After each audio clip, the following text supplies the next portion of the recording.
वृंदा जी, आप अकेली मान रही हैं कि अगली पॉलिसी पोज है, बाकी लोगों का थोड़ा सा लग रहा है कि अभी मामला ऐसा हुआ नहीं, और एक्चुअली देखा जाए तो बाजार भी उस पर रिएक्शन दे रहा है। बैंक निफ्टी जिस तरह से तेजी से नीचे आया, ऊपरी स्तर से लगभग लगभग 400 पॉइंट नीचे इसी वजह से आया कि लग रहा है अभी भी शायद ब्याज दरें एक बार और बढ़ानी पड़े।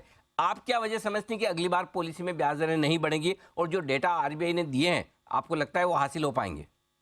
देखिए, जैसे मैंने कहा था कि आरबीआई गवर्नर का फोकस इस बार ज्यादा ग्लोबल इकोनॉमी पर होगा, वैसा ही है, क्योंकि ग्लोबल में जो अनसर्टेनिटी बनी है वो डोमेस्टिक में नहीं दिख रही है। और आरबीआई गवर्नर ने देखा, उन्होंने कहा है कि price decline must be durable. तो ड्यूरेबल, अभी प्राइस डिक्लाइन हम देख रहे हैं, but it has to be durable, तो उस इन्फ्लेशन पर उनकी नजर रहेगी।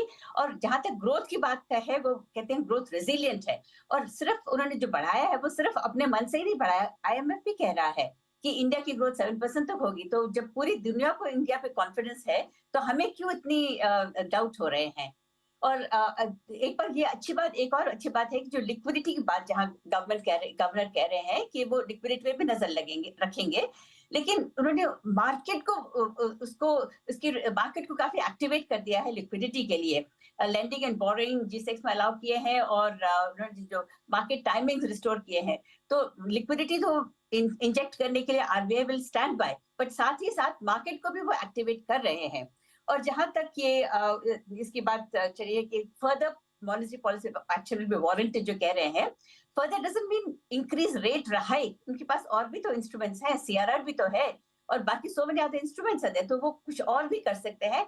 नॉट नेसेसरी रेट हाइक जो पॉलिसी एक्शन की बात कह रहे हैं गवर्नर साहब।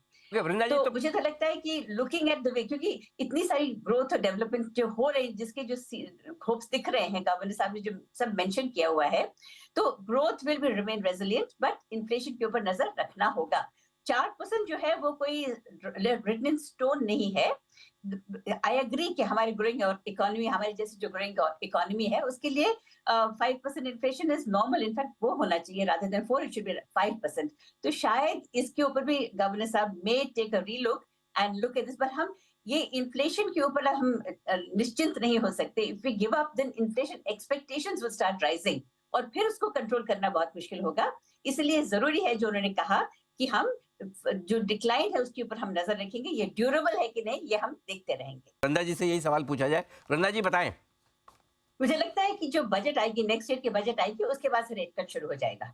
बजट के बाद आप तो अगली पॉलिसी में पोज बोल रही है, और रेट कट के लिए इतना इंतजार करवाएंगी?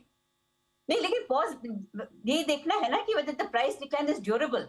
तो हम्म। सब उस पे डिपेंड करता है कि इन्फ्लेशन किस तरफ जा रहा है, क्योंकि इतनी सारी अनसर्टनिटीज जो बनी हुई हैं ग्लोबल सिचुएशन पे। यूक्रेन रशिया वॉर का भी कुछ समाप्ति हुई नहीं है। तो वहां फिर इससे क्रूड प्राइसेस अगर बढ़ जाए, अभी तो हमें सस्ते में मिल रहा है, लेकिन अगर सिचुएशन बिगड़ जाए तो फर्टिलाइजर ना मिले, ऑयल ना मिले, उसके प्राइसेस बढ़ जाए, उसका इम्पैक्ट क्या होगा? तो ये कहना बहुत जल्दी है। जो इसलिए तो गवर्नर साहब ने इतना टाइम स्पेंड किया ग्लोबल सिचुएशन के ऊपर डिस्कस करते हुए। सो उसके ऊपर डिपेंड करेगा। तो इसलिए मुझे लगता है कि थोड़ा अभी पॉज पे रहेंगे, और उसके बाद रेट कट चलेगा अगले साल।